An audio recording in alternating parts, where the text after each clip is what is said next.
Assalamualaikum warahmatullahi wabarakatuh. Perkenalkan, nama saya Atar Atala Putra Rahat dari DK 4504 dengan NIM 16012134115.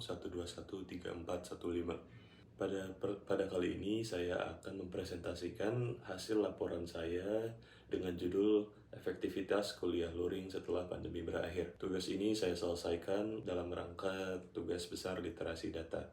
Nah, jadi alasan kenapa saya memilih judul ini yaitu pada hari di mana penelitian ini dibuat, pandemi COVID-19 secara perlahan sudah masuk ke dalam era endemi, di mana setelah 2 tahun perkuliahan dilaksanakan secara daring, muncullah sebuah pertanyaan baru, apakah perkuliahan luring masih bisa dipilih dibandingkan perkuliahan daring oleh para mahasiswa.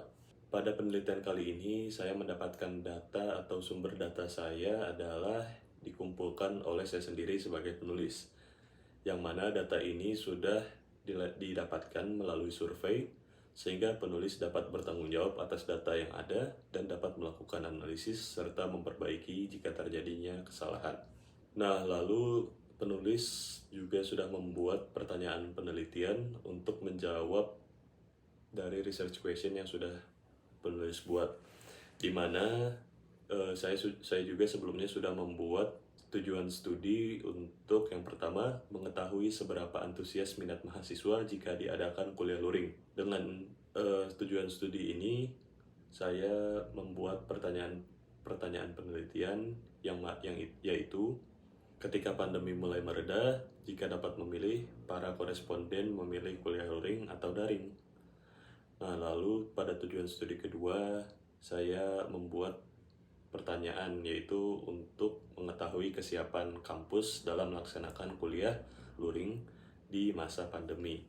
Nah, lalu untuk menjawab tujuan studi ini, saya membuat pertanyaan penelitian yaitu apakah kampus menyediakan fasilitas, terutama fasilitas untuk menangani wabah COVID-19. Nah, lalu tujuan studi yang ketiga, saya membuat hubungan jumlah orang yang sedang positif COVID-19 dengan jumlah mahasiswa yang minat berkuliah luring. Untuk menjawab tujuan studi itu, saya membuat pertanyaan penelitian, yaitu jika pasien positif virus COVID-19 kembali naik, apakah para koresponden masih menginginkan kuliah luring diadakan secepatnya? Dan koresponden bisa menjawab dengan jawaban iya dan tidak.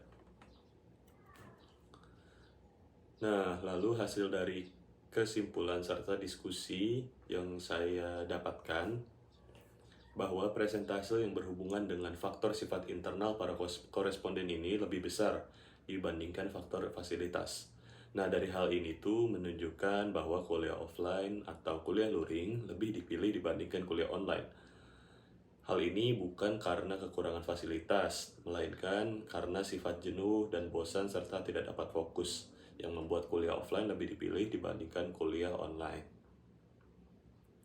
Lalu hasil penelitian di atas yang didapatkan dari survei yang dilaksanakan oleh penulis dan diikuti oleh beberapa koresponden yang menyebutkan bahwa para koresponden merasa bahwa kuliah luring ini masih efektif, dan alasannya tersebut bukan karena kurangnya fasilitas yang mendukung perkuliahan daring, melainkan sikap dari manusia sendiri.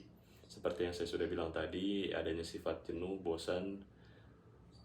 Hal itu merupakan faktor alasan para koresponden memilih untuk berkuliah luring dibandingkan kuliah daring. Segitu saja yang bisa saya sampaikan. Terima kasih kepada Ibu Wahyuyanti sebagai dosen literasi data pada kelas DK 4504. Wassalamualaikum warahmatullahi wabarakatuh.